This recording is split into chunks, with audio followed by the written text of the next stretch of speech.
September the 1st, 1939. German troops thrust deep into Poland to win a swift and absolute victory. Barely 20 years earlier, their forefathers had also been on the march, but back into their homeland as a defeated army. In November 1918, after 4 years of World War I, Germany's Emperor, Kaiser Wilhelm II, had been forced to abdicate. His armies were being ground down by a remorseless offensive by British, French, and US troops. His people faced starvation. But already, a dangerous myth was taking root. The German generals and troops claimed that they hadn't been defeated in battle, but betrayed by their own cowardly politicians. Even so, at 11 in the morning on November the 11th, 1918, the 11th hour of the 11th day of the 11th month, World War I came to an end.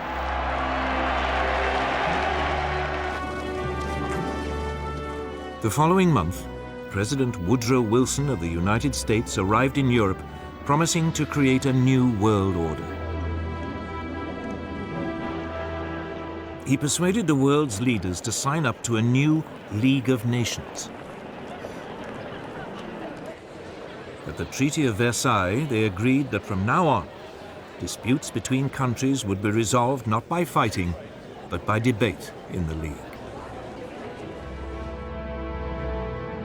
The peoples of Europe were set free. Germany's ally, the Austro-Hungarian Empire, was dismembered. Out of it, new nations were created: Austria, Poland, Hungary, Czechoslovakia, Yugoslavia, Latvia, Lithuania, and Estonia. Germany itself was greatly reduced in size.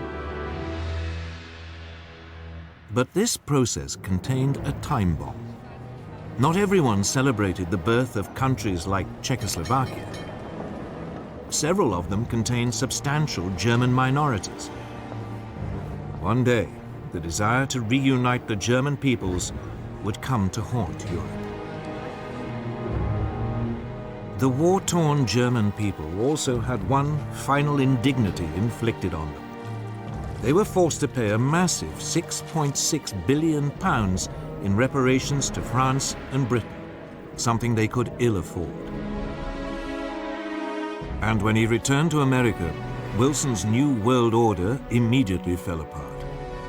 The US Congress decided it could not risk being sucked into another war in Europe. It refused to join his league, and the US withdrew into isolationism. Germany was now a very different nation. It was still Europe's biggest country, but its militaristic monarchy had gone. It had become a democracy. But its government, the so-called Weimar Republic, was soon struck by a series of hammer blows. Street battles erupted between extreme right-wing nationalists and communists trying to start a revolution. Then, in 1923, the country was devastated by hyperinflation, which reached hundreds of % a month. Ordinary people's savings were wiped out. This was fertile ground for a new breed of rabble-rousing right-wing politicians. Among them, Adolf Hitler. Hitler had been born in Austria. He had fought bravely as a soldier in World War I and been awarded the Iron Cross. On returning to Germany, he settled in Munich, and his fiery oratory soon enabled him to seize control of the small National Socialist or Nazi Party.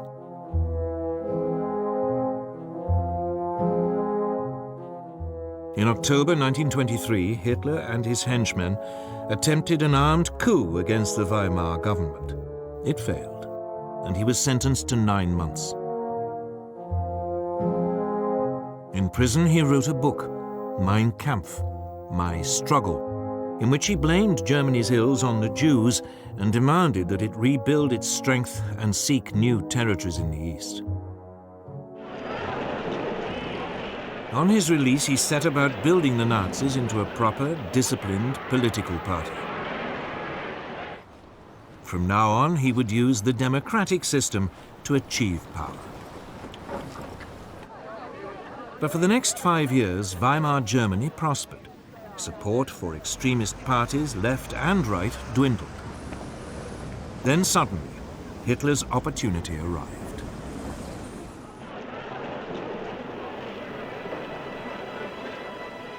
In October 1929, the US stock market crashed. Billions of dollars were lost, and an economic depression swept across the world. Unemployment in Germany soared to over 6 million. Only extremist politicians seemed to offer a solution. Wir haben ein Ziel uns gewählt und verfechten es fanatisch rücksichtlos. Politicians like Hitler. By 1931, his Nazis were a true mass movement. And they had their own brown-shirted thugs, the SA stormtroops, who numbered almost 3 million. In the 1932 elections, the Nazis became the largest party in Germany's parliament, the Reichstag. But Hitler refused to join a coalition, leaving parliament paralyzed. To break the impasse, President Hindenburg made him chancellor in January 1933, head of the government.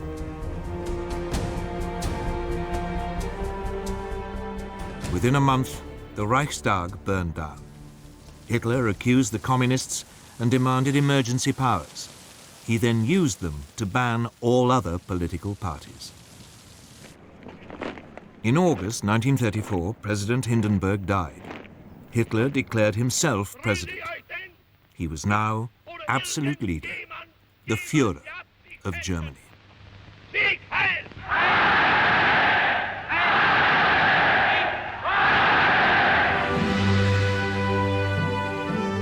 At first, there was little sign of what was to come. For the next 3 years, the Führer concentrated on rebuilding Germany's economy. He spent millions on public works, including the 5,000-mile Autobahn system, to soak up the unemployed. But in secret, Hitler was also spending lavishly on a huge rearmament program. Under the Versailles Treaty, the German army had been limited to 100,000 men. The country was forbidden to have an air force, tanks, or submarines. This small army was trebled in size. Then, in 1935, Hitler came out into the open. He unveiled a brand new air force, the Luftwaffe. It had 2,500 planes, far more than Britain or France. Unemployment plunged, and the Nazis became enormously popular. Now emboldened, the Führer made his first expansionist move. In 1935, he reoccupied the Saarland district on the French border, after it voted to return from League of Nations to German rule. A year later, he sent German troops into the Rhineland, part of Germany which had been demilitarized at Versailles. At the time, many felt that Hitler was only claiming back what was rightfully Germany's. Neither Britain nor France objected.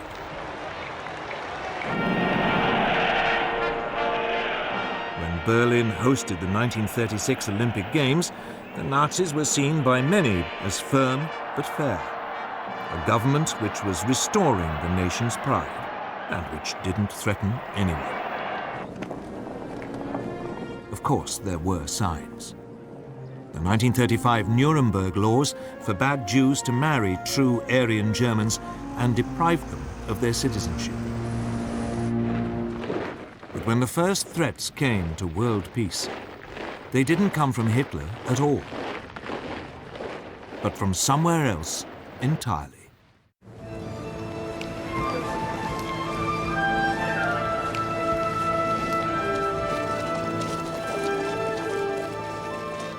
Japan, at the start of the 20th century, was already a military power. It had defeated Russia in a war in 1905, and it had fought alongside the Allies in World War I. After the war, Japan was an acknowledged world power, and it signed up to the League of Nations. But politically, it was a mess of contradictions.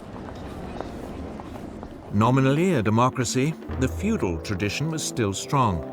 Most Japanese revered their emperor as a living god and regarded him as their true leader. And the country faced major economic problems. Its population was exploding. And it had no natural resources to fuel its rapidly expanding industries. Its leaders needed solutions, and they saw them in Chinese Manchuria. Manchuria was a land of rich grain fields, with plenty of coal and minerals. It was a perfect target. Japanese troops were already stationed there. Other possible targets were the colonies ruled by the European powers: Burma, Malaya, and Hong Kong, controlled by Britain; Indochina, ruled by France; and the Dutch East Indies. But at this stage, Japan had to be cautious. They didn't want to rouse the other great power in the Pacific, the United States. For all its anti-imperialist slogans, the US actually ran an unofficial empire in the Pacific. The Philippines, Guam, and several islands were under its direct rule. It undoubtedly had the strength to take on Japan, but since the end of World War I, it had had other distractions.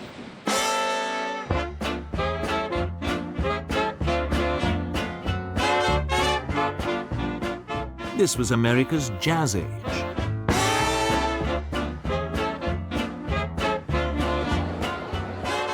Throughout the 1920s, the nation concentrated on exploiting its vast resources. It was an economic boom that seemed without end. Fortunes were made both in industry and the stock markets. America seemed lost to the increasing pursuit of pleasure. With distractions like these, Japan's growing pains in the Pacific seemed very far away. America had slashed its army after World War I and agreed a naval reduction treaty with Britain, France, and Japan. This, in effect, handed naval superiority in the Pacific to the Japanese. And then came the Great Depression.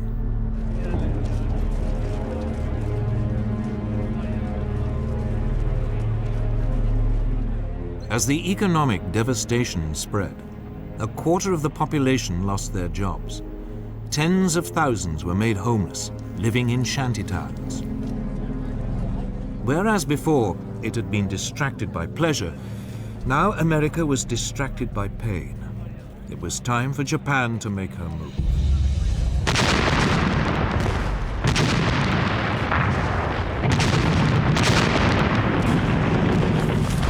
In 1931, without even informing their own elected government, the Japanese forces in Manchuria seized the capital Mukden and then overran the rest of the territory. A puppet state, Manchukuo, was proclaimed under a puppet ruler. Henry Puyi, the last emperor of China, who had been deposed in 1911, was dragged out of retirement.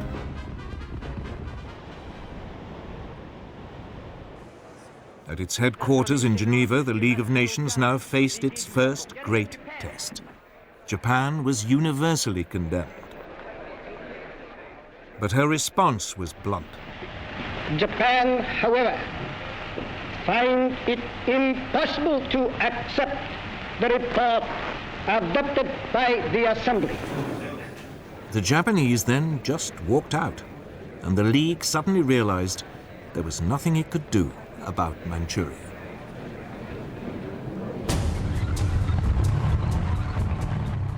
Japan was declared an international pariah, but it didn't care. Its leaders had turned their eyes to further conquests in China.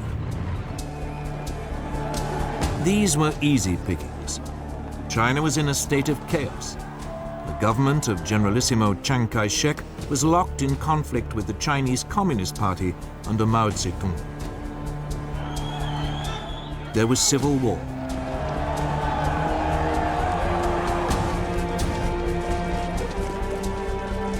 In 1936, as a precursor to invasion, the Japanese signed a pact with Hitler.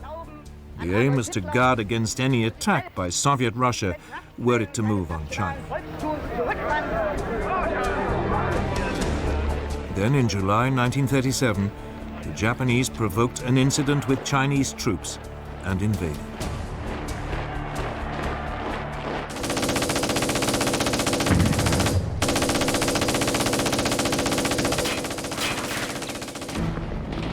At first, the Chinese were taken by surprise. But they soon fought back fiercely, the communists even joining the Kuomintang in a united front. The Japanese responded with amphibious landings. And by the end of 1937, they had overrun much of northern China and the coast.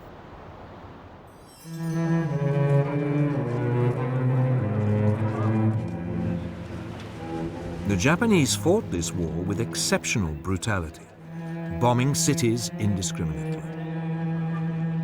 Westerners living in the commercial center, the port of Shanghai, were now evacuated. The city was then besieged for 3 months.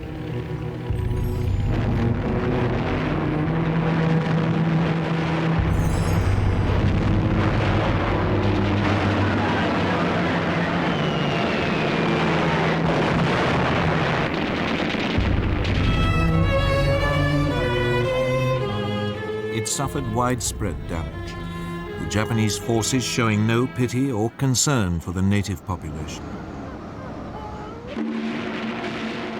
But it was after the capture of Nanking, then the Chinese capital, on December the 17th, 1937, that the Japanese forces really ran amok. Over 300,000 civilians are estimated to have been massacred during a 6-week orgy of rape and indiscriminate killing.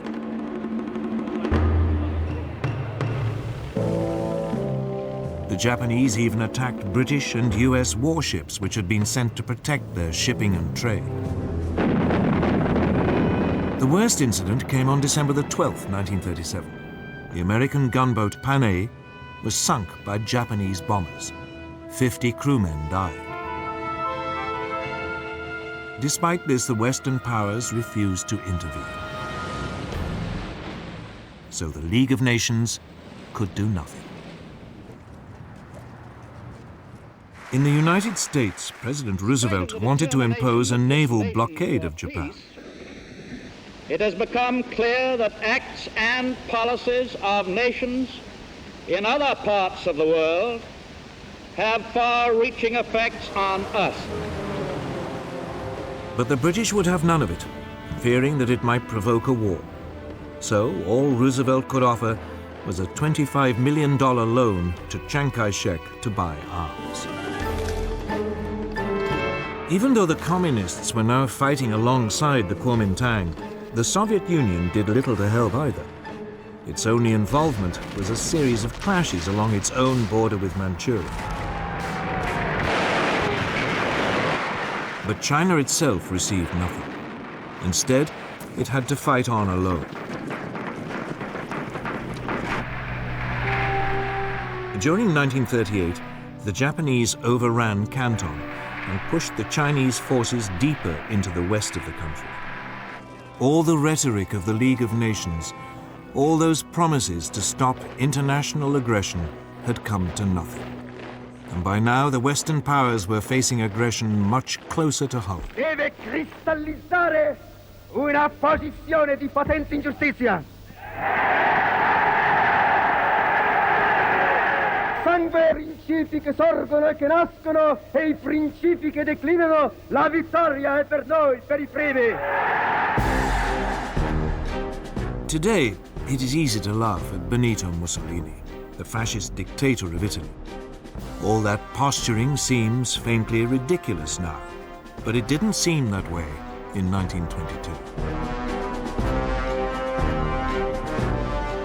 Back then, Italy had seemed to be on the edge of anarchy. The country was riven by strikes and land seizures. The democratic government, just as in Germany, seemed powerless in the face of such unrest. So Benito Mussolini, a war veteran and a journalist, decided to take a stand. He organized a right-wing nationalist party, the Fascists. With the country paralyzed by a general strike in August 1922, Mussolini ordered his followers to march on Rome. Fearing a civil war, Italy's king, Victor Emmanuel, asked him to form a government. Si realizzassero le premesse necessarie e sufficienti per una collaborazione delle quattro grandi potenze occidentali, Mussolini swiftly stamped out any political opposition and assumed dictatorial powers. deve cristallizzare una posizione di potente ingiustizia. By 1928, his position seemed secure. Parliament was appointed rather than elected, and all power was firmly in the hands of the fascist Grand Council.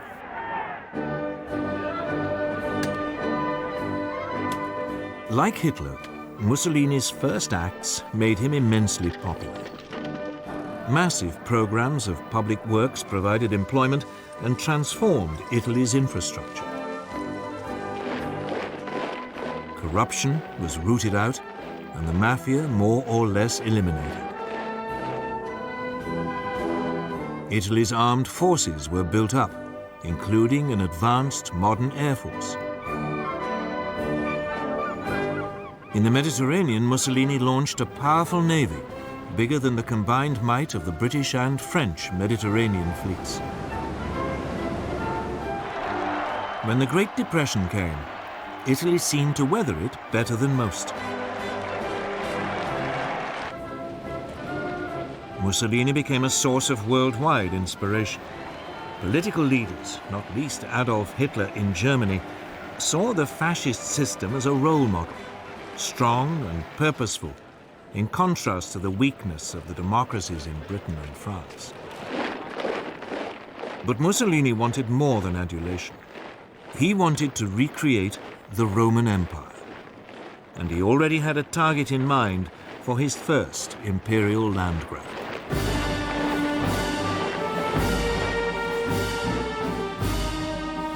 His target was Abyssinia, today's Ethiopia. Italy already had colonies on its borders in Eritrea and Italian Somaliland. In December 1934, Italian forces provoked a clash with Abyssinian troops at an oasis in the Ogaden region, well inside Abyssinian territory.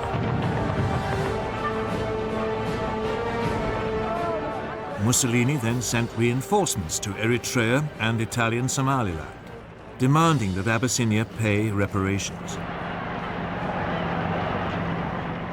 The Emperor of Abyssinia, Haile Selassie, appealed in person to the League of Nations. He called on it to live up to its ideals. Here was a small nation under threat from another member of the League. This was the supreme test. But the League did nothing. Britain's Foreign Minister, Anthony Eden, at least tried to broker a peace deal, but Mussolini would have none of it. In early October 1935, the Italian army invaded from Eritrea and Italian Somaliland. The primitive Abyssinian forces stood little chance against a modern army equipped with artillery and tanks.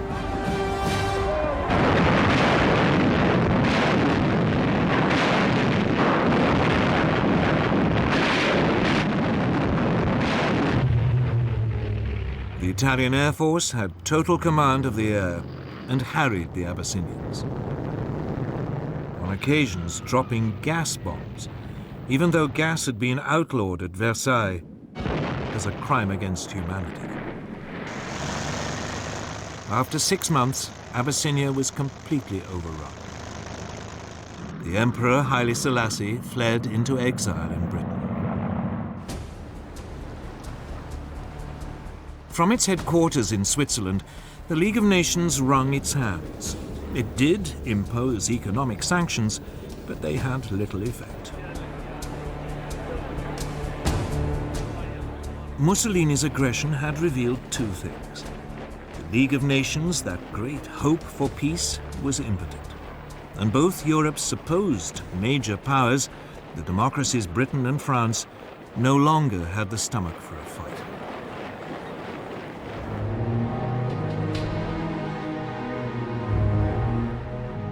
Both Britain and France had been shattered by World War I, and their economies had never really recovered. Both had witnessed waves of strikes and unrest.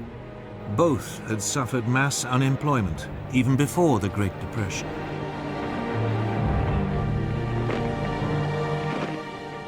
Both also faced the cost of controlling empires, now swollen by taking on Germany's former colonies and the Middle Eastern territories once run by the Turkish Ottoman Empire.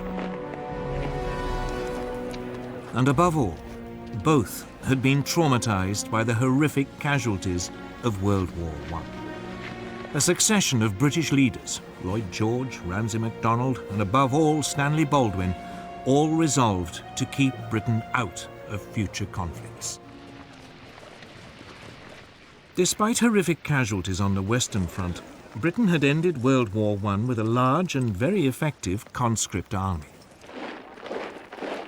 This was immediately run down to a small professional force designed to police its sprawling empire. And when the Great Depression struck, any ideas of modernizing the army were abandoned. It meant that Britain went into the run-up to war economically and militarily weak.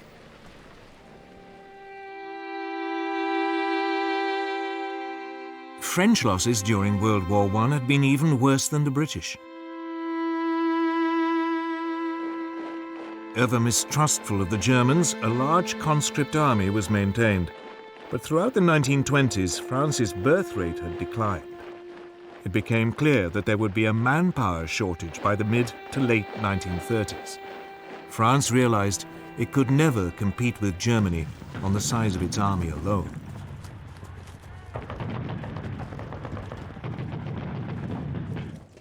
The solution was to adopt an entirely defensive mentality.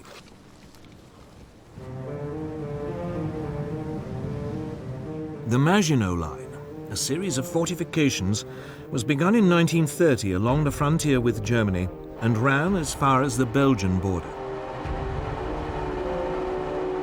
There, it theoretically linked up with fortifications planned by the Belgians. This new French military approach meant that France was only capable of waging a defensive war. It just did not have the ability to launch an attack on Italy, even if the British had had the troops to help. And of course, both countries knew that their navies in the Mediterranean were outnumbered by Mussolini's new fleet.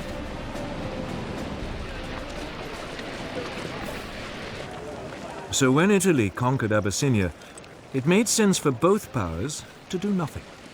It just seemed too remote, too much someone else's problem.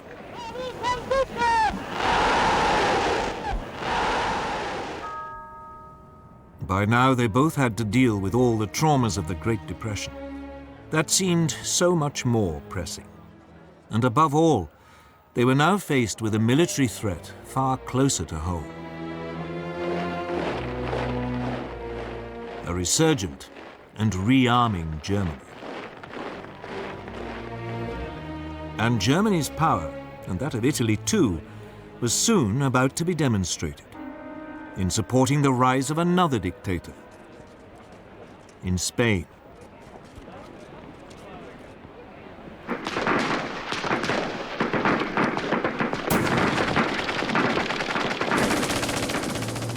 In 1936, civil war erupted in Spain.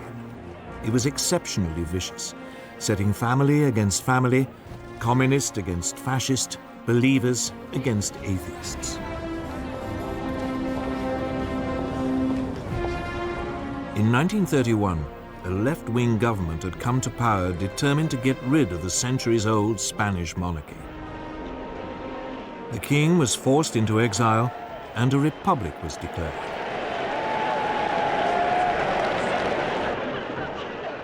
In February 1936, the parties of the left combined in a popular front to take on the forces of the right in a general election.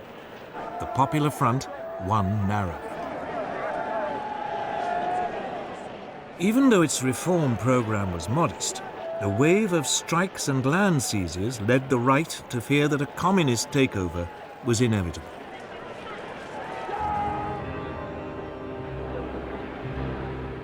Within the Spanish army, long a bastion of conservative and Catholic thinking, senior officers began to consider the possibility of a coup. Among them was General Francisco Franco, a former chief of staff who had been effectively exiled to command Spain's forces in the Canary Islands.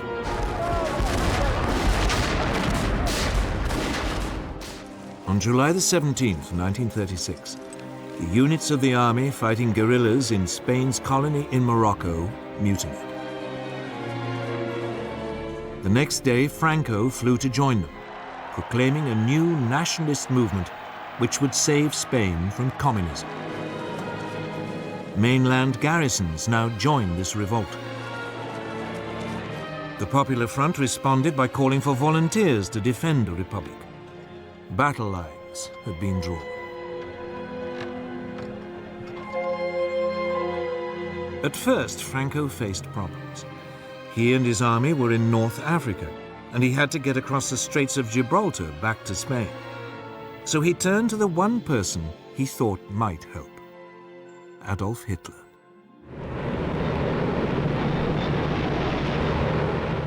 Within a month, transport aircraft from Hitler's new Luftwaffe had begun an airlift, taking Franco's battle-hardened veterans over to southern Spain.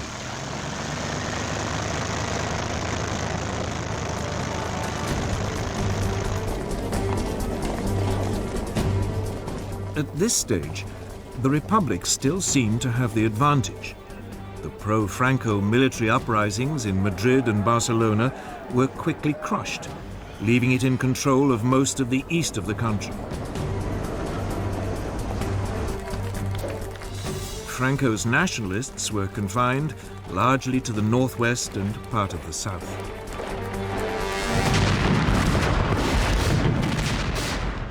But the nationalist situation was transformed when Hitler and Mussolini started to pour in troops and weapons. The German dictator seized the opportunity to test his new equipment and expanding armed forces. The first panzer tanks were sent, along with some 12,000 troops. And the Luftwaffe deployed its Condor Legion, with its ultra-modern new bombers and fighters.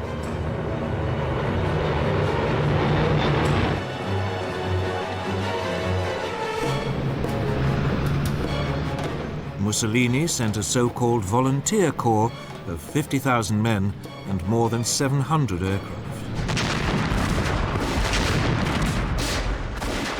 In vain did the Republicans appeal to Britain, France, and the Soviet Union for help. But London and Paris were scared of setting off a European war. They declared a policy of non-intervention. Cynically, both Germany and Italy signed up to this. But when it became obvious that they were still sending arms to the nationalists, Joseph Stalin, the Soviet leader, announced that he would help the Republic. Stalin's worry was the rise of fascism in Germany. Hitler had made it abundantly clear that he believed communism to be Nazism's ultimate enemy. Stalin saw the Spanish conflict as a way of keeping Germany and Italy occupied while building up the Soviet Union's military strength.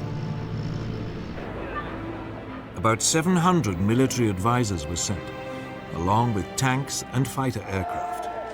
It was something, but no match for the support Franco had received. In fact, the largest source of outside help for the Republic didn't come from a country at all, but from volunteers, the international brigades. About 30,000 left-wing Americans, British, French, and Germans signed up to fight in Spain. With their new fascist support, the nationalists were able to open two fronts, one advancing towards Barcelona from the north, the other led by Franco, pushing up towards Madrid from the south. By the end of 1936, Madrid was enveloped on three sides and virtually under siege. The fighting was intense and often accompanied by appalling atrocities against civilians. The Republicans hunted down and murdered Roman Catholic priests. The nationalists slaughtered anyone accused of being communist. German and Italian air power was used indiscriminately against civilian targets. Madrid was heavily bombed. But the worst incident came in April 1937, when the Basque town of Guernica was virtually obliterated, with 6,000 civilian deaths. The area controlled by the Republic was steadily ground down. Its forces fought with great gallantry, but undertrained and under-equipped amateurs were no match for the professional soldiers led by Franco, or for the combined modern weaponry of Italy and Germany. As the war dragged on, the fighting around Madrid became a symbol of the left's determination not to be crushed by a fascist dictatorship.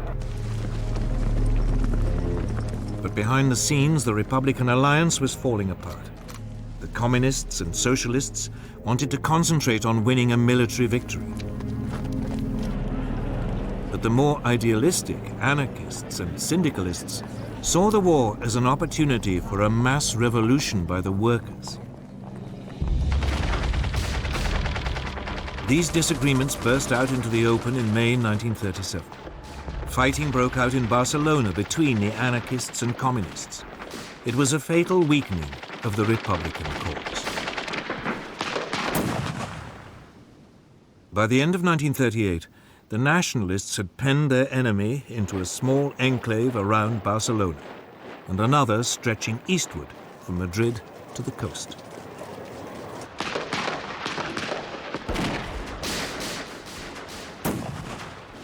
Madrid continued to hold out, but the international brigades were withdrawn.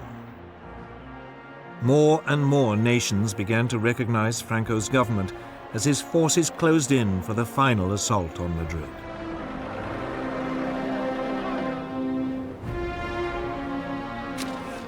At the end of March 1939, its defenders, exhausted after nearly 3 years of fighting, the capital finally surrendered.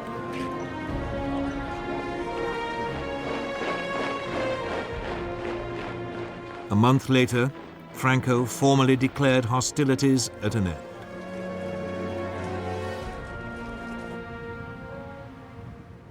The scars of Spain's civil war took years to heal, and in some ways, they never have.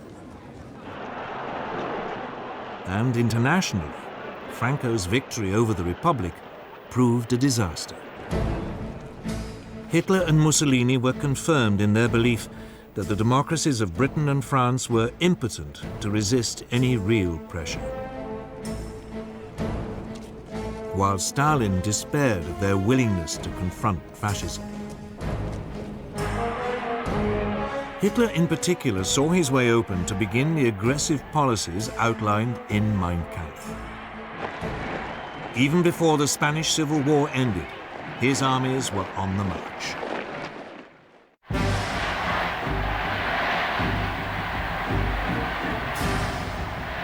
From the moment he became Chancellor of Germany on January the 30th, 1933, Hitler had begun to put his long-term ambitions into action. On February the 3rd, he told his top commanders that his ultimate aim was to conquer territory in the east and ruthlessly Germanize it.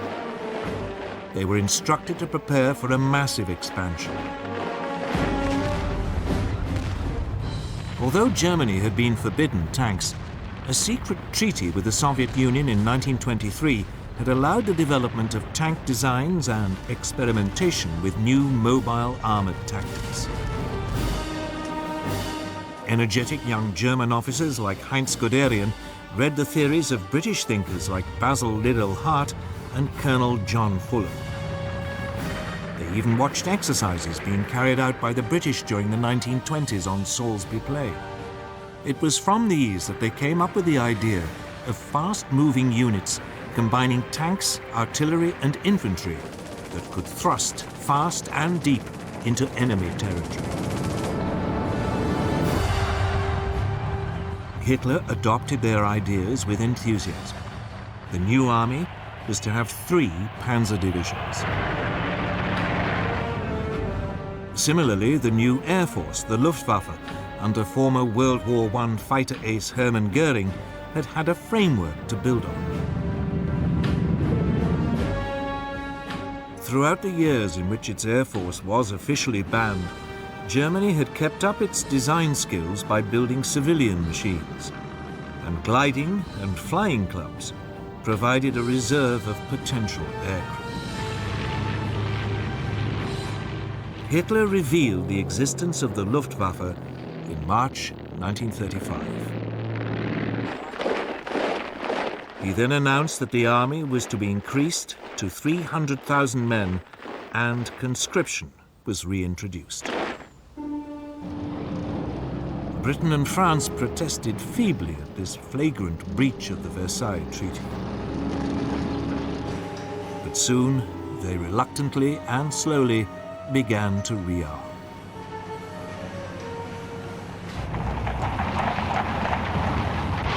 Until this point, Hitler had been modest in his goals.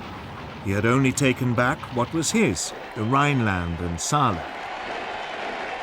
But now he had a grander target in mind, his homeland, Austria. In 1934, Austrian Nazis had attempted to seize power and unify the country with Germany.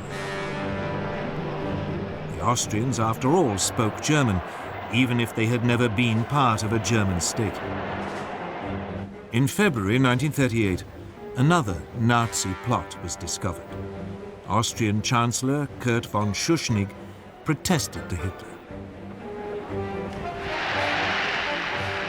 Hitler responded by demanding that Austria stop mistreating the Austrian Nazis and unite with Germany. Die Jugend ist uns verschrieben und verfallen mit Leibesgeschehen. Schuschnigg promptly called a referendum so that the Austrians could vote on whether to remain independent. But on March the 12th, 1938, the eve of the referendum, Hitler, fearing that it might produce the wrong result, sent in his troops. Complete surprise and an enthusiastic welcome by Nazi sympathizers made it a bloodless invasion. Within hours, Hitler announced Austria's incorporation into the Third Reich.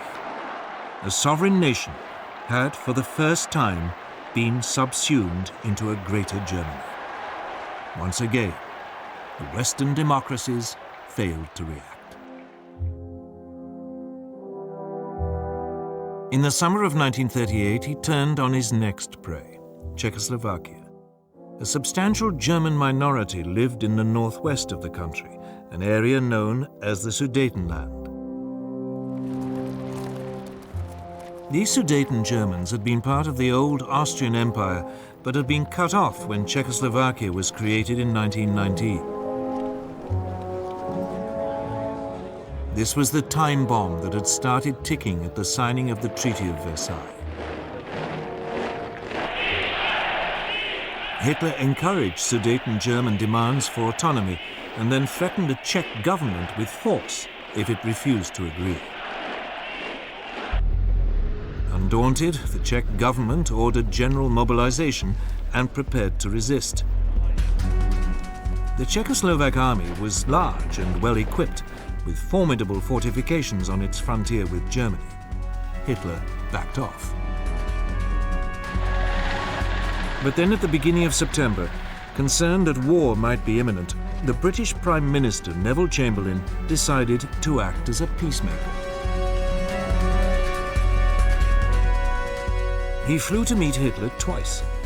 The Nazi dictator assured him that if he could have the Sudetenland, he would make no further territorial demands in Europe.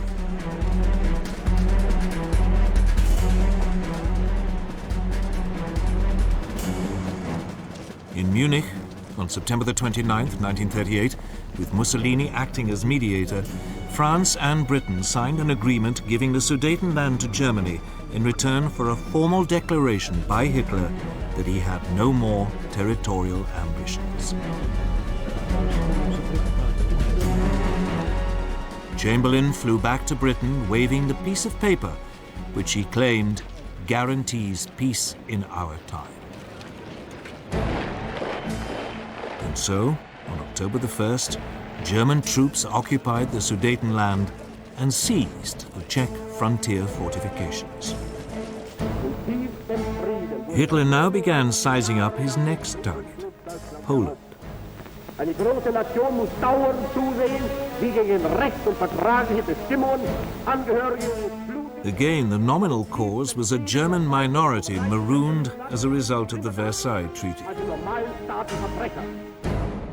Hitler demanded the return of the port of Danzig to German control, so that East Prussia could be linked up with the rest of Germany. The Poles refused, and Hitler hesitated.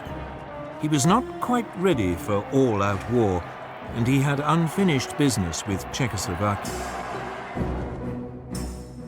In March 1939, the eastern part of the country, Slovakia, which was ethnically different to the Czech lands, appealed to Hitler for help in achieving greater independence. Hitler summoned the Czechoslovak Prime Minister Emil Hácha to Berlin and browbeat him into putting his country under German protection.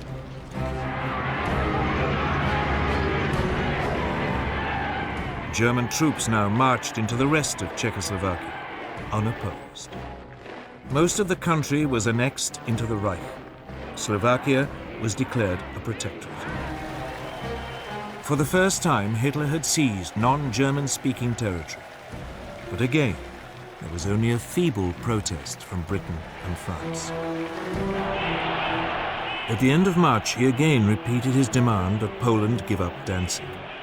This time, France and Britain declared unequivocally that they would declare war if he attacked Poland.